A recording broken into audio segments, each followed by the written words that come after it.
All right. So, hello and welcome everyone. So, we are live right now. I hope I'm audible to all of you. Okay. So, welcome back. Welcome back to this amazing platform of Tutee Learning. And today we're going to start with our new chapter that is going to be Parabola. Right. So, this is lecture 1 for our discussion on parabolas. Right. So, we have so far finished up with our discussion on circles. Right. So if you haven't watched the previous contents on circles, please do watch it. Okay, because that is going to be very beneficial. Okay, because we are also going to extrapolate some of the ideas what we have learned in our previous discussion of circles. Okay, so with that particular thing, let's get started. Okay, so if I talk about parabola, so let us try to understand how does a parabola is basically being formed. Okay, and before we also try to understand into parabola, we have to basically get the understanding or the essence of what is basically mean by the conic sections, right? So if you remember that I discussed that in pair of straight lines, which was also a conic section, we discussed about that how that particular thing was basically being formed, right? And I remember that I have mentioned that we will basically be discussing more about that conic section part, especially in the chapter of parabola. So the time is now to discuss about that particular conic sections. Okay, so let us begin our class with a short introduction on the conic sections part. Okay, so we will discuss first with the conic sections and we'll try to understand how a general conic section is basically being formed. Okay, so with that particular idea, we'll try to move on to discussion on parabola, right? So let us try to see what is basically being meant by an conic sections. Okay, so I hope you must have seen a double cone, right? Something like this. You must have seen an hourglass, right? So if you recall the hourglass, if you just recall the hourglass over here, now in this hourglass I will denote some of the important properties as this particular line passing to the center is basically, let us say this line is L, and we'll call this particular line as axis.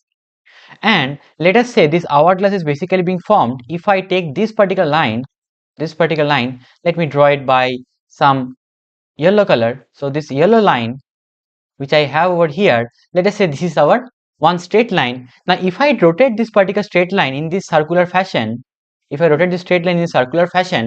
will be able to obtain a surface which is basically that of a hourglass, right? So that's why this particular line which is basically used to generate the entire surface, I will call it as a generator, okay, or generator line. And let us say the slope of this line is basically given as m. Okay, and this is called the alpha or the half angle, and we will call this particular part of the surface as upper nappy, and the lower part we will call it as lower nappy. All right, so if I'm basically trying to introduce you to the concept of this conic section starting from a double conics, right, or the hourglass, right? So if I call L as the fixed vertical line and M as the another line which is intersecting at a point V, which is inclined. So let us say this particular point is V, which is inclined at an angle of alpha to the fixed line, right? Now suppose we rotate this particular line M around the line L in such a manner that this angle alpha remains a constant. Okay, so I'm rotating this line M in such a manner that this angle alpha is remaining a constant, right? So then the surface which is generated is a doubly napped right circular cone, right? So we basically call it as double napped right circular cone. Okay, so this is what we name this particular surface, okay, or that hourglass surface. Okay, so this is a mathematical term which we basically try to denote to this particular surface, right? Now, and we also try to refer this particular cone as an extending infinitely far in both the direction, right? Now the point V is called as the vertex. This point V is called as the vertex of this particular conics, and this L is the axis, and the rotating line M is called as the generator of this cone. The vertex separates the cone into the two upper parts and the lower part, right? So this is what we have as so far as the formulation of this problem, right? Now what I'm going to do over here is that if I take a plane, let me draw some arbitrary plane like this at some angle. Okay, let us take a plane something like this, such that this particular line, if I draw any line on this plane and I make some angle with this fixed line, let us say this particular angle is beta. So in this case, if we take an intersection of a plane with a conic or this particular cone, the section that we obtain, what we obtain, we will obtain some sections, right? On the surface we'll obtain some sections like this, right? So the sections we obtained on the surface is nothing but that is also called as the conic sections. Okay, so the different ways of how we cut the plane with the cone, we obtain different sets of conic sections. Okay, so that is a basic definition of what is the conic section. So when a plane intersects a double cone or like a right double napped right circular cone, we definitely obtain the conic sections. Okay, so thus the conic sections are the curves which are obtained by intersection of a right circular cone by a plane. Is it clear to all of you, right? So we obtain different kind of conic section depending on the position of the intersecting plane with respect to the cone and the angle made by the vertical axis of the cone. So in this case I have defined the angle over here as beta. So let beta be the angle made by this intersecting plane with that particular of the vertical axis of the cone, right? Now the intersection of this plane with the cone can take place either at the vertex of the cone or at any other point in the upper part or the lower part of the as well, right? So what I will see is that, so if you take some inclined angle, we obtain a surface like this which is kind of an ellipse. So if I keep the plane something very straight like this and then I keep the cone, then this is basically going to obtain as a circle, right? So depending on the angle of orientation of this particular plane with respect to this fixed vertical line or the axis, will obtain different sets of conic sections, right? So let us try to understand how we will be obtaining such particular relations, right? Similarly, if I want to generate the parabola, so in case of this cone, so if I want to generate a parabola, if I take a plane something like this, then I will generate the parabola. Okay, then I will generate the parabola something like this, right? So this is our case of parabola. Now if I want to generate a hyperbola, now many students have this confusion in their mind that they think that hyperbola is like the two branches of parabola. That is totally wrong, okay, because they have different formulation and also the way how we cut the plane is also different, right? So what you can observe in that, in case of parabola, the plane is only cutting the either the upper part or the lower part, but in case of hyperbola, the plane is basically not straight actually. So it is basically going to be at some angle, but it is cutting both the upper part and the lower part. Okay, so it is going to cut both the upper part and the lower part, and in this case only we obtain two different branches of the hyperbola. So this is a case for hyperbola. Okay, so we have been discussing with this particular three sets of conics. So far we have discussed the circles, right? So far we have already covered the circles, and now it is our time to discuss about the parabola, right? So let us try to discuss about parabola. Okay, now before I move forward into it, so let me also show you that what should be this angle beta and the alpha correlation for different sets of conic sections. Okay, so if what I can observe over here is that if my beta, that the angle that the plane makes with the vertical axis of the axis of this cone should be 90 degree, in this case we will obtain a circle, right? And if this particular angle beta is less than alpha, sorry, is greater than alpha but it is less than 90 degree, then in this case we will obtain a ellipse. Okay, in this case we obtain an ellipse. And similarly, if my angle alpha is equals to beta, then in this case I obtained a parabola. Okay, so if my angle alpha is equal to beta, then in this case I obtain a parabola. And in the similar manner, if my beta is less than alpha but it is greater than or equal to 0, then in this case we obtain a hyperbola. Okay, so in this case we obtained a hyperbola. Is this part clear to all of you? Okay, so please try to understand this part so that we can move on to discussion of the general theory. Okay, so do let me know the live chat, is this part clear or not? I hope this is very straightforward, right? It must be clear, right? All right, so please take this particular thing in mind because we're going to use it throughout the entire conic sections. Okay, so this alpha, beta and this values should be very important in order to classify different sets of conic sections. Okay, is this part clear? All right, So let us now jump into discussion about how do we write the equation of locus for any general conic sections. Okay, so that is basically the conic section as a locus of a point. So if I want to write the conic section as a locus of a point. Okay, as a locus of a point. So I'm trying to discuss about the conic section as a locus of a point.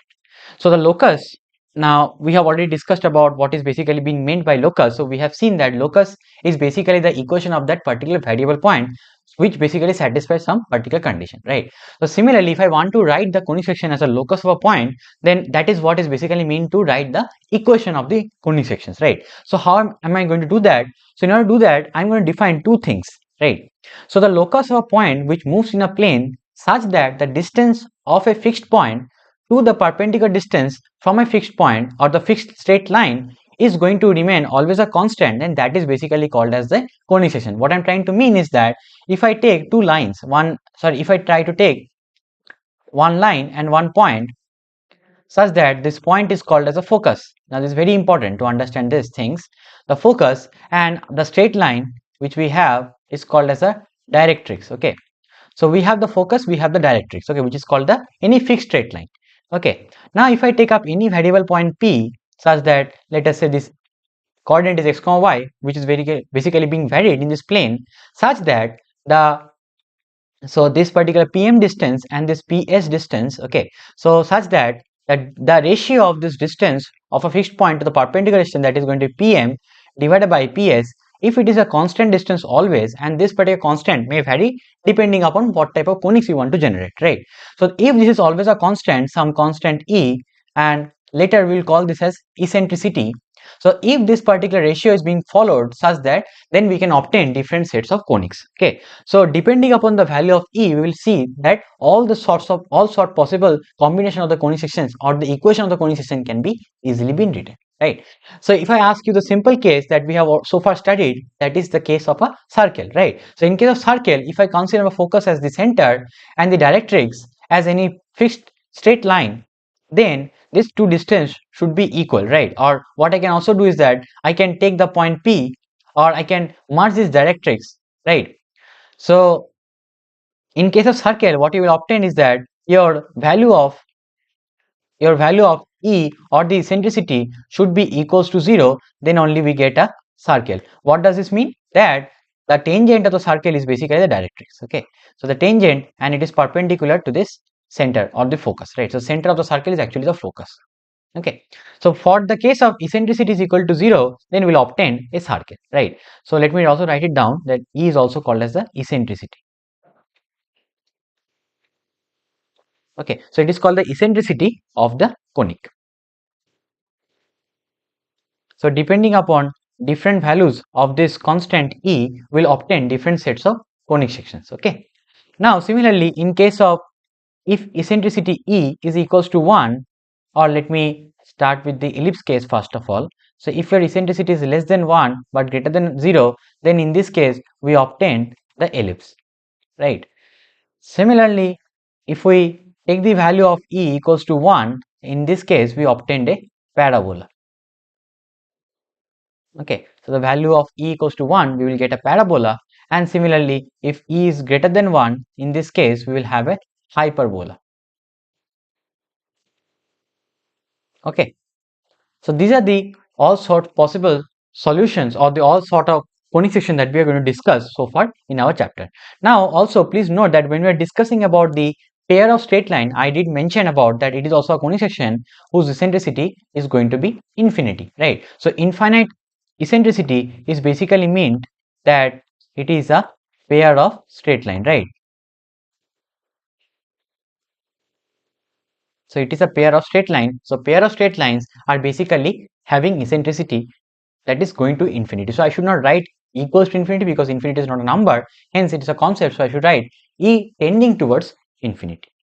Alright, so I hope this particular part is clear to all of you. So with having this particular understanding or this idea that the ratio of these distances should be equals to a constant E, using this particular expression, let us say if I know what is my equation of the directrix, let us say it is given something as ax plus by plus c equals to 0, and let us say the focus point is given as alpha comma beta. Now depending on this condition, we can easily find out the equation of this locus of this point P, right? So if I try to do that by simply using the distance formula and the distance of a point from a straight line or the perpendicular distance, we'll obtain the following relation as x square minus x minus alpha whole square plus y minus beta whole square, that should be equals to e square times ax plus by plus c whole square whole divided by a square plus b square. So this should be the general locus equation of a point in terms of the conic section. So depending upon this particular value of E, will obtain the all sort of possible equation of that conic sections. Okay, is this part clear to all of you? Is this part clear? Please do let me know in this question in the live chat. Is this part clear, so that we can proceed towards defining the general equation of a parabola? Okay, so once you are clear with this particular idea, we are ready to go with discussion about the standard equations of our parabola, and we'll discuss the geometrical terms that is associated with the parabola. Okay, so please take your time to digest this particular part so that we can move ahead with our next discussion. Is it clear to all of you? Is this part clear?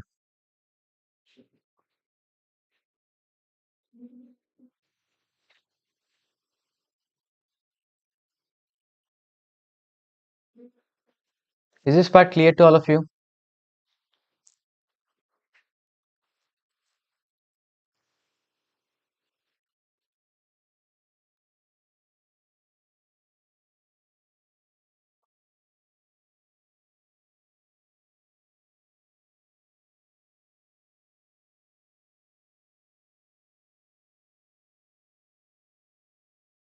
Okay, so let us now dive deep into the understanding of a standard equation of a parabola, right? And along with that, we're also going to look into the geometrical terms that we associate with any parabola, right? So let us discuss about the standard equation of a parabola.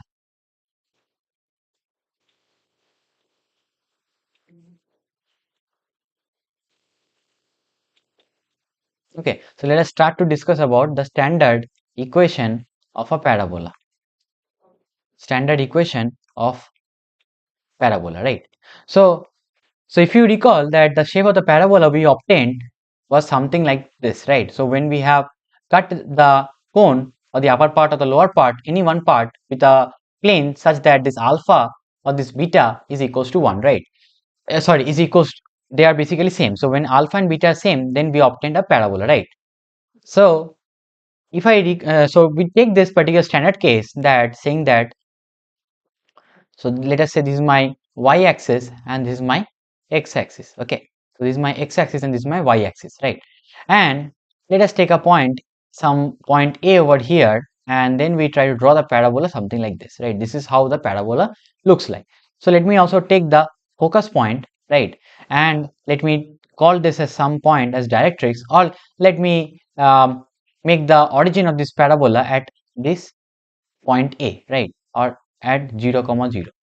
Okay, and let us draw a directrix over here, and if I take up any point P which is given as x comma y, then this perpendicular distance of this point P from the directrix and this point should be equal. So what we'll have is the condition is that your PS should be equals to PM. That is the condition for the parabola, right? Because in parabola we'll have eccentricity to be equals to 1, right? So if I consider the focus of this parabola is basically given at a comma 0 is given as a comma 0, then the equation of the directrix, because this particular distance and this particular distance should be same, right? So therefore the equation of the directrix or the distance of the directrix should be at minus a comma 0. That is where the directrix will intersect the x-axis, right? So therefore I can write the equation of the directrix as x plus a equals to 1.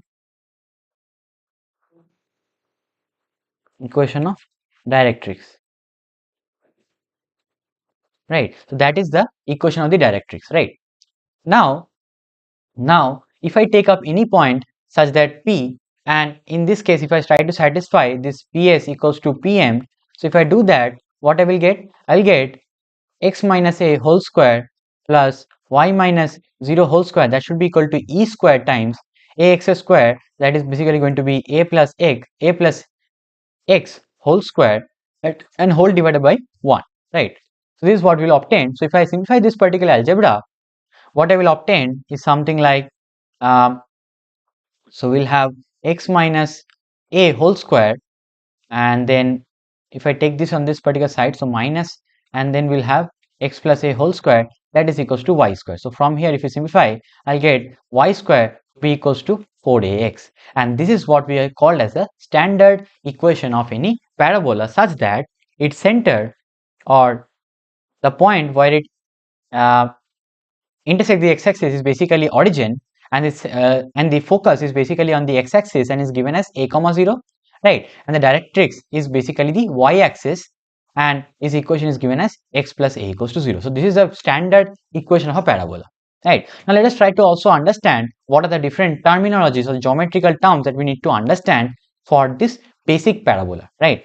So there are few terms that you need to keep in mind. The first term is basically the straight line passing through the focus and its perpendicular directrix. This particular x-axis is basically called as the axis of any parabola. So for any general parabola, let us have a parabola something like this, whose focus is somewhere here, right? And let me try to draw the something like this, symmetrical, and the focus is somewhere here, and the directrix is somewhere here. So this line, which is perpendicular to the directrix and passing to the focus, is basically called as the axis. Okay, so the line which is perpendicular to the directrix and passing to the focus, that is basically called as the axis. Okay, similar to the axis, we also have some other terms like the vertex, the point of intersection of the conic section. So for this particular geometrical terms are defined for any sort of conic sections. Okay, so for all these sorts of conic section, we'll be definitely using this particular terminologies or the geometrical terms, right? So vertex is defined as the intersection of the conic section and the axis. So with this axis and the intersection of this conic section, this particular point is called as the vertex. Okay, and similarly, or the vertices. Okay, so we might have one vertex or we might have vertices as well. So I should write vertex or vertices, right? So this is the plural of it, right? All right. Now similarly, we'll have a focal chord. That means any chord passing through this focus, right? So any chord passing through the focus is basically called as the focal chord. So I'm trying to draw the situation. So let us say this is S is the focus. So any chord passing through this focus is called as the focal chord. All right. So any chord passing through the focus is called as a focal chord. And if this focal chord becomes perpendicular to this axis, so if this focal chord becomes perpendicular to this axis, then this white one is called as the double ordinate. Okay. If this, it is called as a latus rectum. Sorry. Okay. So if this chord becomes perpendicular to this axis, it is called as the latus rectum. Okay. It is called as the latus rectum. Okay. All right. And similarly, if I draw any chord something like this, which is perpendicular to the axis, then this such of chord is basically called as any straight line perpendicular to the axis and terminates at both the ends of the curve. So it should terminate over here and here. Then this particular chord is basically, it should be a simple straight line which is terminating at the ends of the curve and is perpendicular to the axis. This particular thing is called as the double ordinate. Okay, this is called as the double ordinate. Okay, this is called as a double ordinate, right? And also we will have one more terminology that is called a center, the point that bisects every chord on the conic section passing through it is called as a center. So in case of parabola, it has no center, but if I try to draw a circle instead, I can be explaining you the center.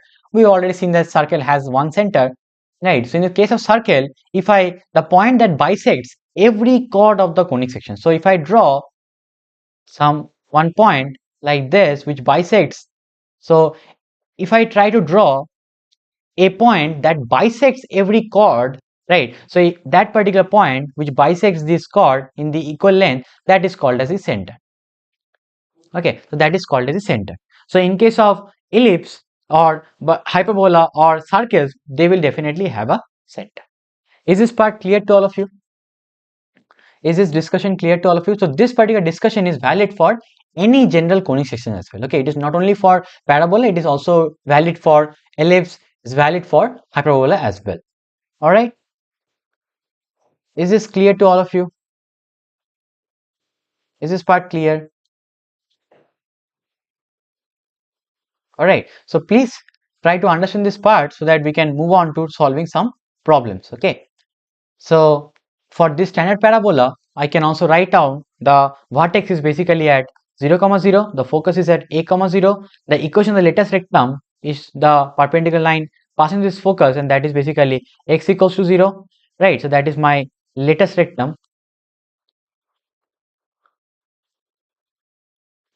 Okay, that is my latest rectum, and the extremities of the latest rectums are basically a comma 2a, and similarly the other extreme will be a comma minus of 2a. Okay, so the two extremes of the latest rectum are a comma 2a and a comma minus 2a, right? So therefore the length of the latest rectum is always going to be equals to 4a.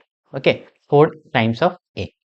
So now also one more thing that we need to also understand from here is that now we have the parabola which is basically given as y square is equal to 4ax, right? So there is another form of writing this parabolic equation. Instead of knowing the value of x or the y, we can also write in terms of parameter, right? So where x is some function of one parameter t, and similarly your y is also some function of some parameter t, right? So this is called as a parametric form. So if I put x equals to 2at and y equals to at square, so sorry, I did the opposite, right?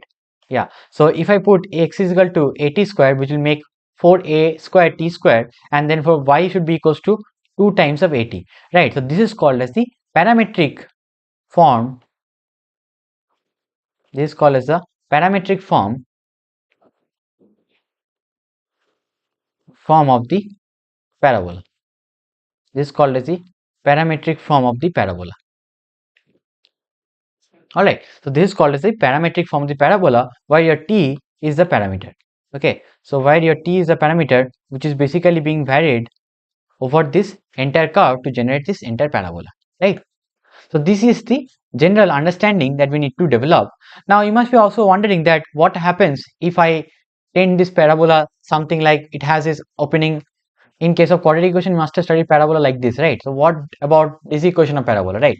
So don't worry, if this parabola is just shifted or is tilted by or rotated by 90-degree angle, then in place of x you just shift with y, right? So this kind of parabola will be given as 4ay should be equals to x square, right? So this kind of parabola should be given as 4ay should be equals to x square, right? So the only change that will come in this particular parabola is that 4ay is equal to x. So you just replace x with y, right? So all the results that you have, you just replace x with y. Similarly, in case of focus, it will be 0 comma a, right? So this is the only sort of modification you will have in the other form of the parabola, right? So therefore, knowing about the standard form of the parabola is very, very important to understand the basic part, right? Now, based on your basics part, if I do slight sort of modification or change, transform the coordinate from that, then you might be easily able to do that, right? So all those things are basically nothing but just a curve transformation, okay? However, the basics remains this particular theory only. All right? Is this part clear? Is this part clear to all of you?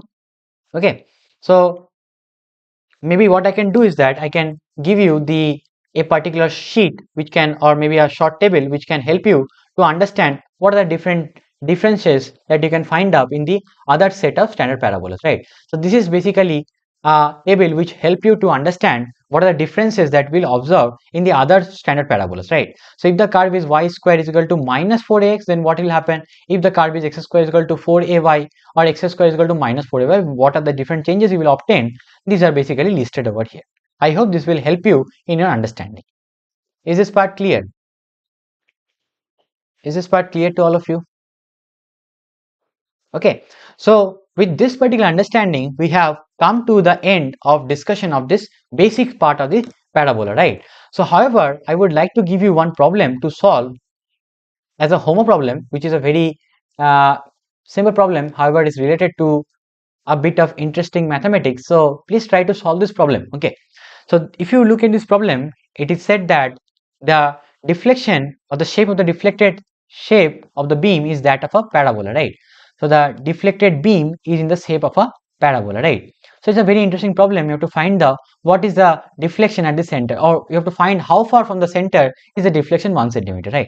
Now these kinds of questions are very, very relevant, especially if you are going into engineering, right? So when you study about structural engineering, you will be studying about beams, bar, right? So all sort of elements, right? And in that, if you are knowing that the deflection shape of the beam is basically that of a parabola, then the deflection at any point can be easily noted if we know the equation of the parabola. However, that is not very straightforward. So we do have a different theories for that. However, these are starting points to understand that if, for example, if you are a civil engineer, right, and you are basically building a structure, right? So maybe you can imagine that structure as a bridge, right? So that is a bridge over here, and you didn't put any pillars below it, right? Similar to that of an Howrah bridge, right? And the trucks or the cars are moving it. So when the truck is basically at the center, it is definitely going to deflect, or it is going to come into bottom surface, right? So it is something going to take shape like this, right? So they are saying that the shape of this deflected beam, so this deflected beam shape is basically that of an parabola, right? So how would you model, or what is basically the deflection at any particular point? So from how far from the center you are having this particular deflection? Those sort of questions can be answered if you know that it is following some particular shape, right? So for this time being, you can imagine this question like this. However, when you go to engineering or study about structural engineering, you will definitely understand that the thing is not that straightforward. All right. So with this particular thing, I would like all of you to basically think over this problem, and also let me know whatever answer you are getting. Okay. So maybe you can list down the answer in this comment section after the live class is over, or maybe you can let me know in the tomorrow's class, right? So I will be looking for your answer. All right. So with this part, thank you, and I wish you all the best and stay curious. All right. Bye bye and good luck.